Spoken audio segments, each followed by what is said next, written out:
Build the God Squad you've always wanted. InstantMuttCoins.com. Instant delivery, cheapest prices, 24/7 support. Use code CC 15% off. EA tax 10% is covered. Hey, what is going on, Madden family? We are here, and there no face cam for this part because we're going to be looking at a lot of numbers, stats, and stuff here on these theme diamonds. Now, we want to see who should you go after? Who should you go after? And I wanted to wait until we saw the legends that were coming out today. We saw it's Willie Lanier, Steve Young, and Willie Brown. So Willie Brown is a really good corner. Steve Young is obviously probably the best quarterback in the game right now as well, if you can handle a lefty, and not everyone can. But so we take that information in. We're going to talk about the best theme diamonds you should go after. And the way I'm going to discuss this is based on their fully powered up version, because comparing an 89 to say an 86, 87, 88, 85, whatever other, it's not a fair comparison when we're talking about stuff, because at the end of the day, the cost of a lot of these cards is very similar after power up, right? Some of them are not desirable at all, which means that their price is a little cheaper anyway. So that's just the way it's going to go. So we'll see cards like David Carr. You know, he's an 89, but people aren't, they're not chomping at the bit for him. Additionally, I'm not going to cover the offensive lineman here. The reason is if you need a high-rated lineman, then go after the high-rated lineman. It's really hard to place where a left tackle, center, right tackle, or the guards should go in a list, because that's really based on need. And for me personally, when I'm building my team, I just like to get the best possible lineman anyway. So that's where it goes. Let's talk about it. We're going to go sort of down the list here, and we're going to open them, and we're going to see the ones that I want you guys to look at, right? I'm not, this is not a ranking. This is not a top 5. It's not a top 10. It's not a top 16. These are the ones I like, and these are the ones I'm going after, and I want to compare a lot of them for you guys. So we're going to start with running back here. Deuce McAllister, right? And not only are we going to go about Deuce McAllister, I want to compare him to the other running back we have here. Oh, because that's where we need to go, and that's what we need to see. Who is better between him and Corey Dillon, fully powered up? So you guys can sort of see here. We've got Corey Dillon, and we've got Deuce, right? So Deuce is on the left, Dillon's on the right. Corey Dillon is faster, more agile, and has better acceleration. Very, very key, very important when we talk about a running back. His catching is worse. So, if you throw to the running back, maybe, it's not as high. But some key stats here. Deuce gets the 90 trucking. That's nice.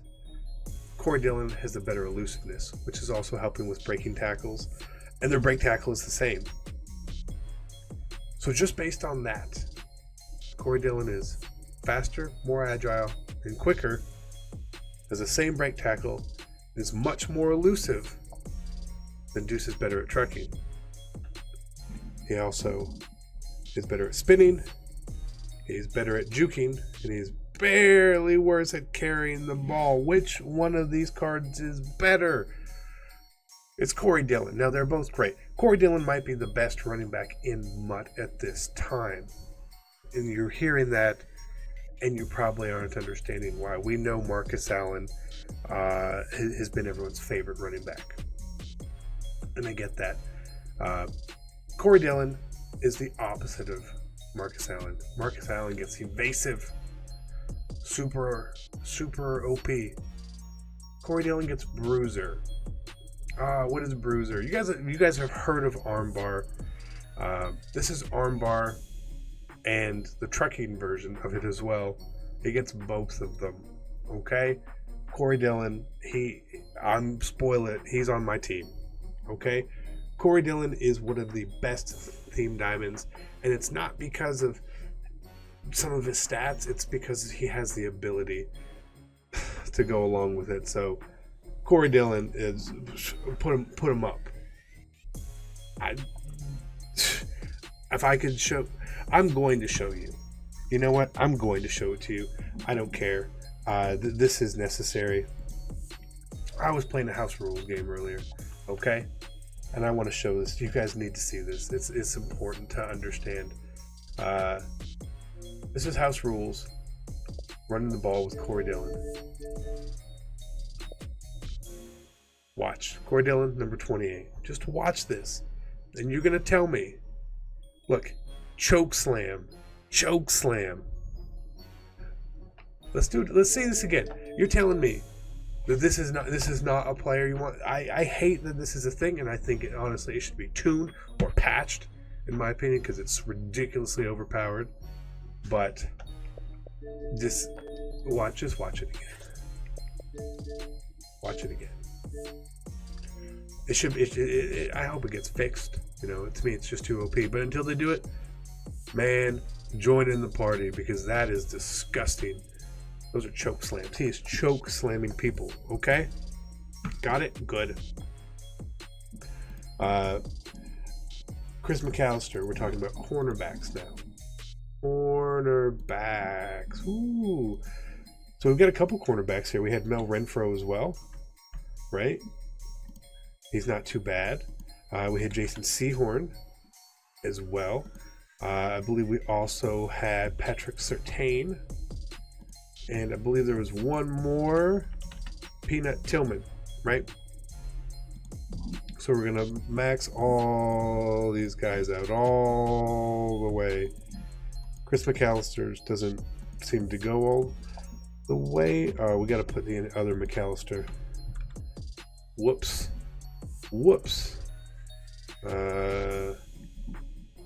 Where did I spell that wrong? Probably did. Hey, is this live? Yup. No, I don't want that. Chris. Chris. Chris McAllister.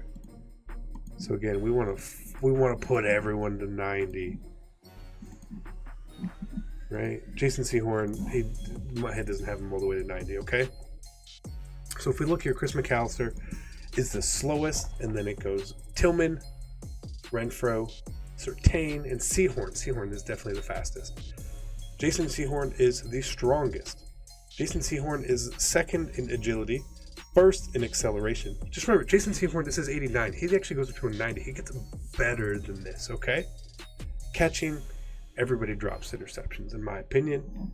Jumping is a moot stat as well. Then we look at defense. They're tackling. Now again, let's keep in mind Sehorn is on the second from the left, right? Because he's kind of who I'm focusing on here. Again, all these cards very similar, between 62 and 70 tackle. Their hit power, everyone but Surtain, is basically the same. Their block shedding is also very, very similar. Their pursuits, pretty close. But again, Jason Sehorn leads the way. Play rec, this is where they ding Sehorn a little bit. And the man in the zone coverage, they ding him there as well. And he's the lowest in the man and the lowest in the zone. Does it matter? I don't think so. He's the fastest, most agile. He's tied for the tallest. Jason Sehorn is the cornerback here for me. Now, with the idea that Willie Brown is coming out, maybe that changes who you want to go after. But to me, Jason Sehorn, one corner, that's who I'm going for. The Jordan Gross, the Matt Burke, also very, very good cards. The homer in me wants to say Jesse Tuggle, but his coverage stats are bad, and his pass rushing stats are also pretty bad. Okay? All right, up next we got Shawn Phillips, who again, he's an 89. He's mostly boosted already, but we want to look at him, and let's at least compare him to Jesse Tuggle here. Might as well, right? To see, is he good? How good is he? You know, what does he do well? So we're going to take Shawn Phillips there and Jesse Tuggle here. We should get a pretty good idea where these guys lie. Put them both at 90. Now they're different positions, but they're both linebackers. Jesse Tuggle is faster, stronger, more agile, lower acceleration, better jumping. But what do they do? Well, Jesse Tuggle, like I said, he's not a he's not a pass rusher. He's not a coverage guy. He's kind of a run defender. A little bit like Ray Lewis, I guess. The high block shed, the high pursuit, the good play rec. But he doesn't rush the passer or coverage. Shawn Phillips is a pretty good blend. He's kind of like Khalil Mack, honestly. He's pretty much like Khalil Mack. In fact, let's see.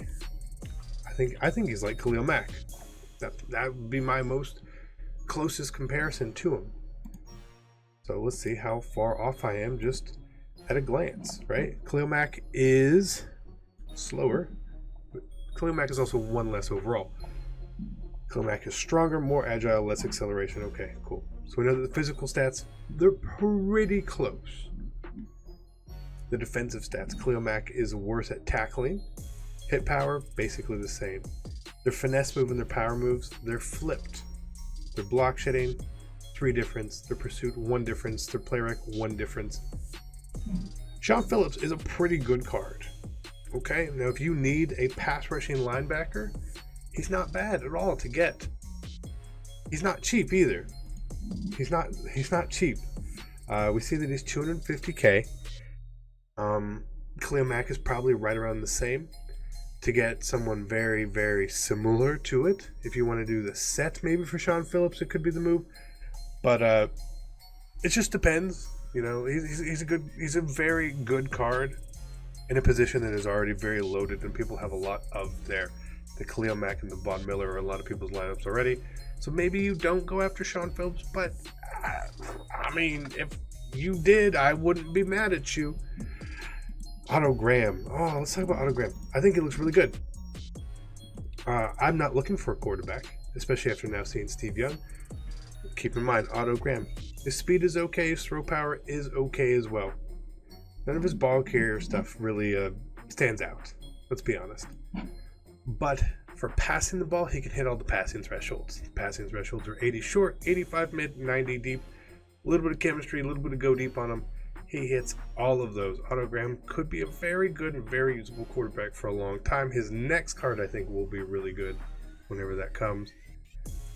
If you want Otto Graham, you could go after Otto Graham. You know, he's a good card. He's good. And he's, with chemistry, you put go deep on him. Please, if you're going to use Otto Graham, put go deep on him. Now we got receivers. Oh, the receivers, they're pretty good. Uh-oh. Well, that sucks. So we had Andre Reed, right? Who is normally a legend. Then we have Antoine Randall L. I like a very nice addition back into the game. We also had Joe Juravicious. Was there any more? I don't think there were. Let's scroll through and check. Wayne Corbett, he's short, but we'll put him in here anyway. Why not, right? Now I see we missed Clinton Portis. The reason I don't put Clinton Portis in here is he gets bad abilities, in my opinion. He can get like jukebox. You know, and he doesn't stand out too much. They made him like an elusive running back. That's not what I think of when I think of Clinton Portis, but maybe I'm wrong. So let's power these guys all the way up and see where they go. Who is the fastest? Well, it's Andre Reed and Antoine Randall. Not Joe Juravicious or Wayne Corbett. Shocker, right? But we're going to see here. The strength, Andre Reed and Juravicious take that. The agility, Randall. I mean, Antoine Randall. Like, he's a smaller receiver. But a lot of things about him you gotta like, especially if you got a little wildcat in your playbook. He's not the worst card. He can pass it just a little bit. But let's look at their actual stats here. So their short route running, again, all very similar. You want to get to 90 on route running. Andre Reed can get to 90. Wayne Corbett can get to 90. For medium, Juravicious can get to 90. And on deep, maybe Randall L can get there. Maybe. Their catch and traffics, again, all really similar. Their spectacular catches, again, really similar. And I think something that's really important with the way people play this year is run blocking. Again, they're also similar, but Joe Jurevicius does take the cake there. If you can hang up the 2 speed that Jurevicius gives up, I like him the most because he's a big target. 6'5". Otherwise, I'm going to go with Andre Reed probably. That would be my take there. You know, I don't think you can go wrong with either of those guys. They all look like very solid receivers. They all look very similar to Jerry Rice, in my opinion.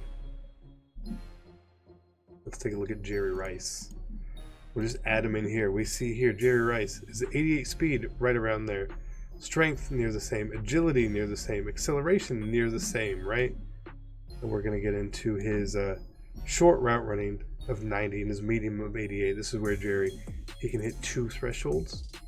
The deep route running, can't really get there either. His catch in traffic and the spec catch again fall in line. All the receivers are very good. You want one, get one.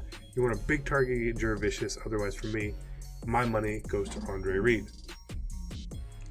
Dave Casper is not a very good card. He's just not really. For what you can get, George Kittle is through the solos, and I prefer him. Darnell Dockett, slept card is going to be slept on, in my opinion, because he's Darnell Dockett and people don't like him. I guess, I don't know. So let's talk about John Henderson in comparison as well, because John Henderson is kind of a monster. Put them both at 90. Dockett is much faster, and he's just a little less stronger, or strength, or weaker. Oh god, I messed that up. What? But we look at this. Dockett on the left, Henderson on the right. Dockett kills him on the physical stats. Kills him. When we get down here, you would think, oh, John Henderson must kill him down here. Not really. Tackling, similar. The hit power, that's a pretty big difference. But the power move goes to Dockett. The finesse move goes to Dockett. And again, the mix of those two is much better to have. Block shedding, there's only 2 difference. The pursuit goes to Dockett. The play rec is a tie. Darnell Dockett is better. Now, John Henderson is really big and fat. He's probably hard to block with the run game. He's like Snacks, but snackier. He's like Snacks, but snackier, for sure. Lofa Tutupu, too slow. Lots of middle linebackers out there you could rather use. Dwight Freeney at a 90. He's very fast. He's got great acceleration, good finesse move. I've compared him to Reggie White personally. I would rather have a Reggie White or Michael Strahan, something like that. But if you like speed and excel coming off the edge, if you've got a blitz where that DN comes free, Dwight Freeney is going to be your guy. Merton Hanks, similar, nothing overly impressive. Free safety is a wasteland of a position until Sean Taylor or Brian Dawkins or someone like that comes out. Me personally, I play Pat Tillman there. So that's what it is. Keith Bullock, again, I think this is a pretty good card. He's very balanced. He's a very, very balanced card. Let's power him all the way up here and just take a quick look. Super balanced card. Doesn't stand out to me anywhere, but if you had him on your team, you're not looking too bad. 83 speed, 82 agility, 84 excel. All of that's pretty good. 87 tackling, good. His hit power is above 75. That's where you want it. He can't really rush the passer. Average block shedding, average pursuit, average play rate. Man in zone, both in the 80s. Keith Bullock is a pretty good card. So we reviewed a lot of these cards. To me, if I'm going to give you guys like just a quick breakdown, Jason Sehorn I love. Corey Dillon I love. Those are the 2 I love over others, right? There's a lot of really good cards in here you can get. If you want linemen, get the O-linemen. They're the best linemen in the game, basically, except for John Running. I think he's like 2 behind, right? But they're all really good. So make your decisions there. But when you look at these cards, look at them at their best, and then compare them, and then you will get a really good idea. where you should invest your coins, your time, your money, whatever it is you're using to get these cards. So hope you guys enjoyed the video. Sorry there was no face cam again. Just felt like my face would have been in the way. And I didn't want to do that. So I'm out. Peace.